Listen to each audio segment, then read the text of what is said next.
Diaz. This is my 69 Camaro known as the pole dancer. Sitting here at Adams Motorsport Park, just ready to have some and rip it up, baby.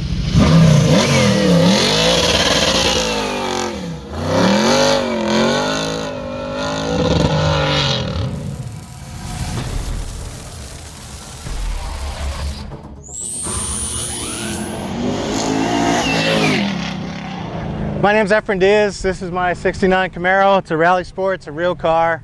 Picked it up about 18 years ago at the Pomona swap meet. It was a biscuit of a car. It needed everything. But it had the original motor, original trans, still had a lot of the components. The guy had it stored under a tree, but it was under a tarp. So it was actually in really good shape, rust-wise and things like that, but it needed full restoration. Pole dancer is actually a name the little woman gave my car. She says, let's call it a pole dancer because you throw more money at it than a stripper. So that's where pole dancer comes from. I built it up to be a hot rod, really, just a street rod. I was like leaning towards original, and then that quickly changed and I went to aftermarket stuff and put a little hot 383 in there. I made a nice little cruiser on it until I went to a Good Guys event and I saw Mary Posey and some other notables out there driving some really nice cars really fast, and I was like, this is kind of stupid. I don't want to do this stuff. And then I went to a Return to the Coast thing, and that really changed everything. So it's like I put a little hotter 383 and it wasn't enough. Then I went to an LS1 motor and stock subframe with a bunch of aftermarket stuff. Wasn't enough. Then I went a little bit step further and did a Scott Mock front end and cobbled together a DSC rear end and built the car, and that was actually pretty competitive for a while.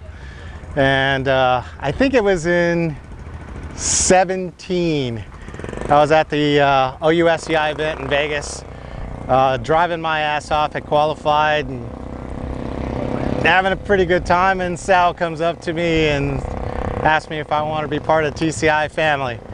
So yet another change and changeover. So did all that stuff, carboned up the whole front end, lightened it, got new forged line wheels, built the motor up a little hotter, and won the 2018 First GTV Cup at OUSCI. First year out on the chassis, so it was a good step. And here we are today, still playing around a couple years later.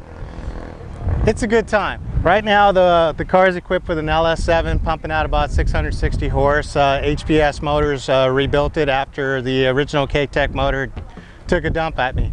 And that was at the Invitational. I gave that car everything it had, and it gave everything back, and it yielded the win, but she was hurt pretty bad after that. The paint from the door back is all 17 years old, and I sprayed all that stuff in my garage. And I repainted this just for the Invitational in 2018, I believe it was, for this thing. So this is all carbon, lightweight junk.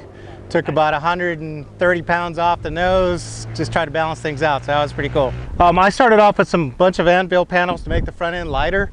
Originally this wasn't part of the plan, it had a different anvil hood. So I had an anvil hood, anvil cowl panel, and all this, and I bought it from them when they were back in Compton.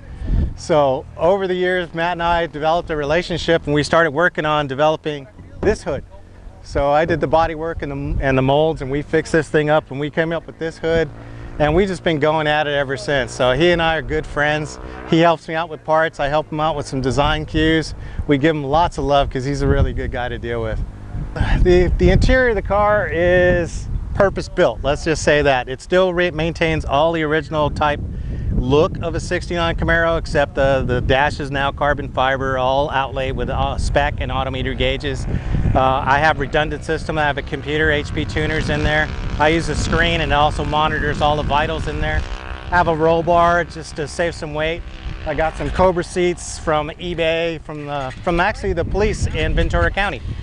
So they were using it in their drift car, but they couldn't fit because their utility belts were too big, so they couldn't get in the car. So they put them up for sale, and I went over there, talked to the guy, and he was a great dude. And that's what the drag racing is drag racing against gangs and guns, and that's from Ventura Police Department. So the rest of the interior is all suede headliner, all that other stuff, just to, you know, spruce it up and make it look good.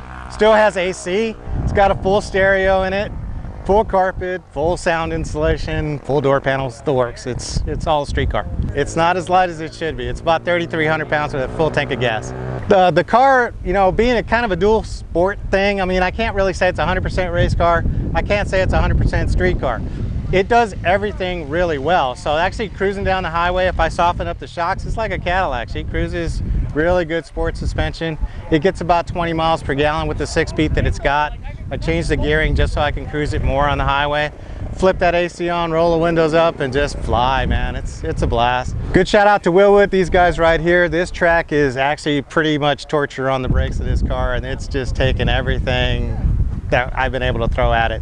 These are their Willwood Aero 6 calipers with the big 14-inch rotors. It's all floater with their BP30 pad. It's hauling me down pretty good. I'm turning some really fast lap times here. The Forge Line wheels, that's a shout out to Dave Shart. He really hooked me up with this stuff. Falcon came out. These are their new 660 tires, and I gotta tell you, they're no joke. I mean, I was fighting a lot of steering issues, and if you can't spin the car around here as hard as I'm driving it, you're not gonna spin it around with these. So they're working pretty good. TCI, of course, does the subframe. They did the torque arm. Curry has the rear end floater. Really good stuff. It's got a Tremec T56 tranny. It's got a center force triple disc clutch, all the good stuff in there. Silver Sports made the shifter. It's their STX. Man, that thing's so crisp and clean. I love that sucker. So if anybody can buy one, buy one. It's got JRIs all the way around, coilovers there. I mean, it's got everything. Auto rad radiator, big stuff in there. Headman's come together and helped out with the headers here. So now I got some stepped headers that'll actually open up the horsepower on the bigger tracks. It's got a MagnaFlow system in there, but it's all custom built by Muffler Man. He's the guy that's really helped me out. Re-engineering the system probably 5 times in the back of this, underneath this car. And it's all modular, it's easy to work on stuff. I could drop the tranny without pulling exhaust. He did a really good job of thinking that through. Well, I hope you like what you see out here. It's all filmed by Jason Wilcox over at TCI. You know, just look for it. I'm on Instagram, F's Camaro. Also on Facebook is S Camaro. So just look me up, see all the pictures, and give a like, and check out TCI when you get a chance.